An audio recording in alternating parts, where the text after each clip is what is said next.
大冬天的就是要吃火锅才暖和。今天我们来做一个牛腩小火锅。牛肋条先来给它切成小块小块的，冷水下锅先焯水，配上了姜葱、花雕酒，焯开过后打去浮沫，再给它煮5分钟。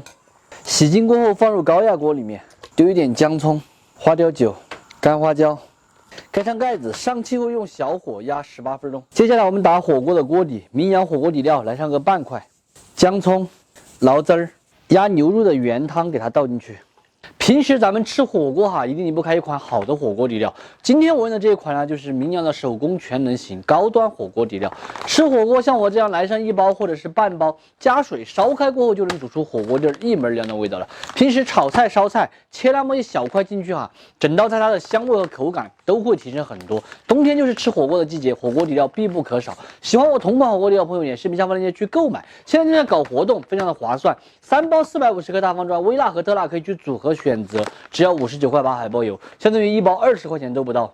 吃火锅打一个香油碟，蒜末、葱花、香菜、蚝油、火锅香油，牛肉稍有冷却，来给它切成片就行。等一会儿涮起吃，安逸得很。再来切一点各种自己喜欢吃的配菜，等一会儿上桌开涮。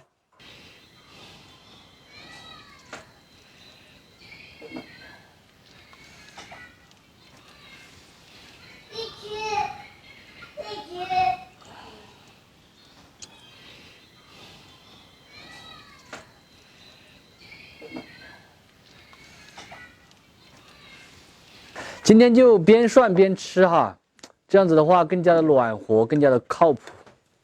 下雨天，然后温度又低，开大点火，特别适合吃。一下下碗，巴适。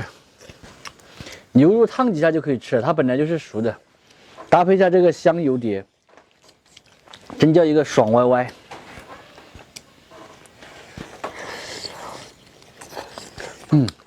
好吃。